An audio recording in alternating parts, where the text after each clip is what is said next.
24 घंटे सातों दिन हम रहते हैं खबर पर, क्योंकि हर खबर से करना है आपको खबरदार।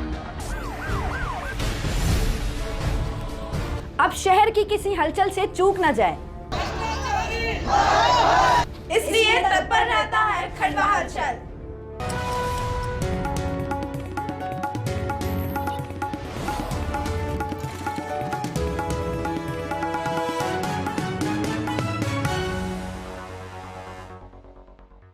नमस्कार, आप देख रहे हैं खंडवा हलचल। मैं हूं आपके साथ लक्ष्मी ठाकुर। आइए शुरुआत करते हैं आज की बड़ी खबरों के साथ।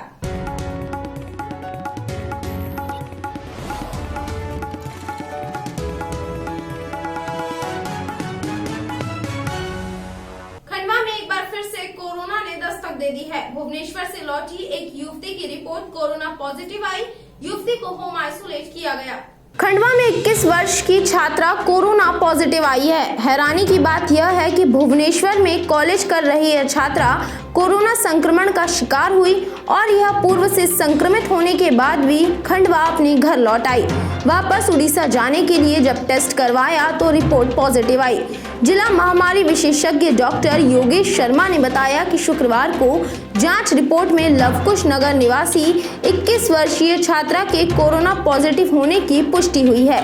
छात्रा उड़ीसा में कॉलेज की पढ़ाई कर रही थी। वह संक्रमित होने के बाद ट्रेन से सफर कर खंडवा अपने घर आई। खुद के कोरोना संक्रमित होने की जानकारी प्रशासन को नहीं दी। वह दोबारा कोरोना टेस्ट करवाने के लिए खंडवा जिला चिकित्सालय पहुंची, जहां पर कोरोना संक्रमित होने की पुष्टि हुई है। एग्जाम देने वापस उड़ीसा लौट रही छात्रा को जब कोरोना संक्रमित होने के बारे में बताया गया, तब उसने पहले से संक्रमित होने की बात कही। डॉक्टर शर्मा के अनुसार 21 वर्षीय युवती 15 दिसंबर को पहली बार पॉजिटिव हुई थी। 17 दिसंबर को खंडवा आई। अब वापस एग्जाम देने के लिए उड़ीसा लौट रही थी। इससे पूर्व उसने कोविड टेस्ट करवाया तो यह खुलासा हुआ। गुरुवार को युवती का सैंपल लिया गया था। अब उसे होम आइसोलेट किया गया है। घर के बाहर कंटेनमेंट जोन बनाया गया है। युवती संक्रमित होने के बाद उड़ीसा से खंडवा तक सफर करके आ गई। यहाँ किसी को सूचना तक नहीं दी। बीते 7 दिन से वह खंडवा में है। ऐसे में कोरोना विस्फोट हो सकता है। त्रिस्तरीय पंचायत आम निर्वाचन 2021-22 के प्रथम व द्वितीय चरण के ईवीएम का द्वितीय रैंडमाइजेशन आयोजित किया गया। सभी मतदान कर्मियों को ईवीएम मशीन संबंधित जानकारी प्रदान की गई। त्रिस्तरीय पंचायत आम निर्वाचन 2021-22 प्रथम व द्वितीय चरण के निर्वाचन के लिए ईवीएम का द्वितीय रैंडमाइजेशन 24 दिसंबर यानी कि शुक्रवार को आयोजित किया गया। उप जिला निर्वाचन अधिकारी स्थानीय निर्वाचन कुमार शानू देवड़िया ने बताया, यह रैंडमाइजेशन दोपहर 12:30 बजे से कलेक्ट्रेट सभा कक्ष में आयोजित किया गया। रैंडमाइजेशन प्रेक्षक अशोक कुमार व्यास व राजनीतिक दलों के सदस्यगण व रिटर्निंग अधिकारी की उपस्थिति में आयोजित हुआ। उन्होंने सभी मतदान कर्मियों व मान्यता प्राप्त राजनीतिक दलों को ईवीएम मशीन से जुड़ी समस्त तकनीकी जानकारी दी एवं सभी से मतदान के समय सहयोग करने की अपील की। खंडवा के एकेडमिक हाइट्स पब्लिक स्कूल की कक्षा 6वीं के प्रश्न पत्र में करीना सैफ के बेटे का नाम पूछा गया, जिसके बाद से ही स्कूल की इस लापरवाही का विरोध किया जा रहा है। पालक शिक्षक संघ ने शाला प्रबंधन की घोर निंदा की। खंडवा के एक स्कूल ने परीक्षा के प्रश्न पत्र में बेतुका सवाल पूछ लिया। प्रश्न पत्र में परीक्षार्थियों से पूछा गया, करीना सैफ के बेटे का नाम क्या है, जिसके बाद से खंडवा की एकेडमिक हाइट्स पब्लिक स्कूल का क्वेश्चन पेपर सवालों के घेरे में है। पालक शिक्षक संघ ने आपत्ति जताई, जिसके बाद जिला शिक्षा अधिकारी ने मामले की सुध ली। जल्द ही स्कूल को कारण बताओ नोटिस जारी करने की कार्यवाही होगी। गौरतलब है कि बोर्ड एग्जाम में भी कभी कभी सिलेबस के बाहर से प्रश्न पूछ लिए जाते हैं, लेकिन वे प्रश्न या तो ज्ञानवर्धक होते हैं या जरूरी जनरल नॉलेज के। लेकिन खंडवा की एकेडमिक हाइट्स पब्लिक स्कूल ने 6वीं क्लास के बच्चों से परीक्षा में बड़ा ही बेतुका सवाल किया, जिस पर अब बवाल हो रहा है। स्कूल ने जनरल नॉलेज के क्वेश्चन पेपर में सैफ करीना के बेटे का नाम पूछा है। स्कूल के इस सवाल पर पालक शिक्षक संघ ने कड़ी प्रतिक्रिया दी है। संघ के संरक्षक डॉक्टर अनीश अर्जरे ने कहा कि स्कूल को यदि सवाल पूछना ही था तो देश के महापुरुषों या बलिदानियों को लेकर पूछते। अब क्या बच्चों को यह भी ध्यान रखना होगा कि किस फिल्म स्टार के किस बच्चे का क्या नाम है। खंडवा की एक निजी प्रतिष्ठित स्कूल है जहां पर की 6वीं के क्लास पर लिखित में एक प्रश्न पत्र पूछा गया था कि करीना कपूर और सैफ अली खान के बच्चे का नाम क्या है। अब दुनिया जानती है कि उनके बच्चे का नाम तैमूर है और तैमूर ने भारत के ऊपर कितने आतंक मचाए थे। एक प्रकार के आतंकी प्रवृत्ति का नाम उन्होंने अपने बच्चे का नाम रखा है। और इस प्रकार का प्रश्न शिक्षा विभाग में पूछना और निजी स्कूल के द्वारा पूछना, ये शिक्षा के लिए एक प्रश्न चिन्ह उठ रहा है। तुरंत शिक्षा विभाग का हम निवेदन करते हैं कि ऐसी स्कूलों पर तुरंत कार्रवाई की जाए जहां पर कि ऐसे आतंकी प्रश्न पूछे जाते हों। वहीं इस मामले पर जिला शिक्षा अधिकारी संजीव कुमार भालेराव ने कहा कि यदि स्कूल ने इस तरह का सवाल पूछा है तो कारण बताओ नोटिस जारी कर कार्यवाही की जाएगी। संज्ञान में जो है अभी यह बात जो है आई है कि बचपन स्कूल में जो है इस प्रकार के प्रश्न जो है वो पूछे गए हैं। तो अभी हम जो है इस पे जो है अभी उनको जो है शोकॉज नोटिस भी जारी कर रहे हैं और इसके बाद जो है उनका प्रत्युत्तर आने के उपरांत जो है प्रकरण जो है वरिष्ठ कार्यालय को भेज के जो है समुचित कार्रवाई इस पर कर रहे हैं। इस प्रकार की बातें जो है वह जो मेरा व्यक्तिगत विचार है कि ऐसा नहीं होना चाहिए था। और क्योंकि हम जो है शिक्षा विभाग में जो है एक अच्छा बच्चों को इस प्रकार की बातें बताएं जो माने राष्ट्र के हित में होनी चाहिए। तो निश्चित रूप से हम कार्रवाई जो है इस पर कर रहे हैं। इनरवीर स्पार्कल्स क्लब के डिस्ट्रिक्ट चेयरमैन का खंडवा आगमन हुआ। डिस्ट्रिक्ट चेयरमैन ने आधिकारिक यात्रा के दौरान क्लब के सदस्यों से मुलाकात की। इनरवीर स्पार्कल्स क्लब की डिस्ट्रिक्ट 304 की चेयरमैन प्रज्ञा पारिक अपनी आधिकारिक यात्रा पर खंडवा पहुंची। सर्वप्रथम दोपहर में चेयरमैन का स्वागत रामेश्वर बगीचे में स्पार्कल्स पदाधिकारियों ने किया। तत्पश्चात क्लब द्वारा 11 महिला सफाई कर्मियों, डोर टू डोर गाड़ी चालक एवं सहायक व ऑटो वालों का सैनिटाइजर किट, गर्म टोपी भेंट कर सम्मान किया गया। साथ ही युवाओं, महिलाओं और बच्चों को तंबाकू, बीड़ी एवं अन्य नशीले पदार्थों से दूर रहने के लिए जागरूक किया गया। साथ ही शहीदों को श्रद्धांजलि देते हुए पौधारोपण भी किया गया। शहर में क्रिसमस पर्व की तैयारियां पूर्ण हो चुकी है। विशेष प्रार्थना के साथ प्रभु ईसा मसीह का जन्मोत्सव मनाया जाएगा। ख्रिस्त समाज के सबसे बड़े पर्व क्रिसमस की तैयारियां पूरी हो चुकी है, जहां बाजार क्रिसमस ट्री, स्टार व सांता क्लॉज से सजे धजे हैं। वहीं समाजजनों ने अपने घरों में चरनी बनाकर प्रभु यीशु के जन्म की तैयारियां कर ली है। शहर के दोनों ही प्रमुख गिरजाघर में भी आकर्षक विद्युत सज्जा की गई है। साथ ही पर्व से पूर्व समाजजनों ने घर घर जाकर कैरोल सिंगिंग कर प्रभु यीशु के जन्म के उद्देश्य की व्याख्या की।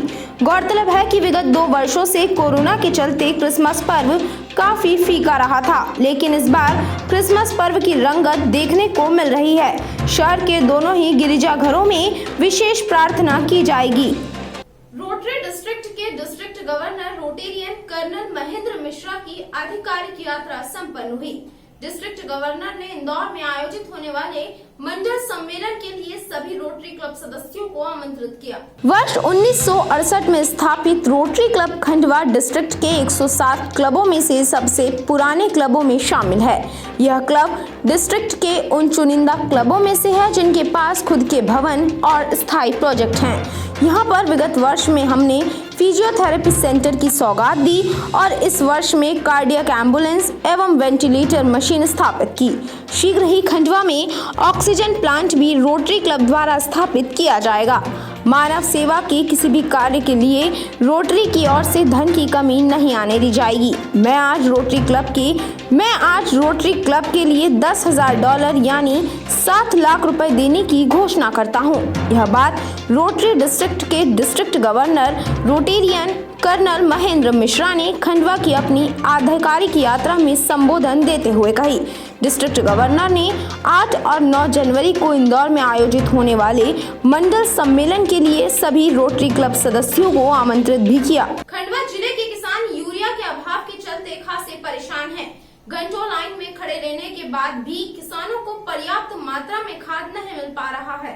मध्य प्रदेश में किसानों की परेशानी कम होने का नाम नहीं ले रही है। सरकार के तमाम दावों के बाद भी खाद का संकट दूर नहीं हुआ है। खंडवा जिले में भी किसान परेशान हैं, जहां किसानों को खाद के लिए इन दिनों 2-4 होना पड़ रहा है। समितियों से पर्याप्त खाद नहीं मिलने पर किसान परेशान हैं, जिससे किसान गेहूं की बुआई समय पर नहीं कर पा रहे हैं। दरअसल दूर दराज गांव सिंगोट, रामपुरा, रांजनी, नांदिया, पोखरकला के किसान जिला विपणन संघ कार्यालय के सुबह से ही कड़कड़ाती ठंड में लाइन में लग जाते हैं, तब जाकर उन्हें खाद की 1 या 2 बोरी मिल पाती है। किसानों का कहना है कि घंटों लाइन में लगने के बावजूद भी उन्हें पर्याप्त खाद नहीं मिल रहा है। अगर समय पर खाद नहीं मिला तो फसलें खराब हो जाएंगी। शहर के नारायण नगर में श्रीमद् भागवत कथा का आयोजन किया जा रहा है। कथा के 7वें दिन श्री कृष्ण रुक्मिणी विवाह में कृष्ण प्रेमी भक्त झूम उठे। विवाह से पूर्व श्री कृष्ण की बारात निकाली गई, जिसमें बड़ी संख्या में क्षेत्रवासी शामिल हुए। नारायण नगर में चल रही श्रीमद् भागवत कथा के 7वें दिन कथा में श्री कृष्ण रुक्मिणी विवाह बड़े ही धूमधाम के साथ मनाया गया। कथावाचक पंडित सुधीर शास्त्री ने रास पंच अध्याय का वर्णन किया। उन्होंने कहा कि महारस में 5 अध्याय हैं। उनमें गाए जाने वाले पंचगीत भागवत के पंच प्राण हैं। जो भी ठाकुर जी के इन 5 गीतों को भाव से गाता है वह भव पार हो जाता है। उन्हें वृंदावन की भक्ति सहज प्राप्त हो जाती है।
मध्य प्रदेश मीडिया संघ एवं खंडवा पत्रकार संघ द्वारा अंडर 16 राज्य स्तरीय लेदर बॉल क्रिकेट प्रतियोगिता का आयोजन किया जा रहा है। मध्य प्रदेश मीडिया संघ एवं खंडवा पत्रकार संघ द्वारा अंडर 16 राज्य स्तरीय लेदर बॉल क्रिकेट प्रतियोगिता का आयोजन किया जा रहा है। यह क्रिकेट प्रतियोगिता ITI ग्राउंड में शनिवार को आयोजित की जाएगी। नगर अध्यक्ष मनीष व्यास ने जानकारी देते हुए बताया, इस प्रतियोगिता में मध्य प्रदेश के साथ ही अन्य राज्यों की टीमें भी हिस्सा लेगी। प्रतियोगिता के दौरान कोविड नियमों का विशेष रूप से पालन किया जाएगा। प्रतियोगिता में मुख्य अतिथि के रूप में शहर के जनप्रतिनिधि शामिल होंगे। आज के अंक में बस इतना ही। मैं लक्ष्मी ठाकुर जल्दी हाजिर होंगी नई खबरों के साथ। तब तक के लिए नमस्कार। जय हिंद, जय भारत। 24 घंटे 7 दिन हम रहते हैं खबर पर, क्योंकि हर खबर से करना है आपको खबरदार। अब शहर की किसी हलचल से चूक न जाए, इसलिए तत्पर रहता है खंडवा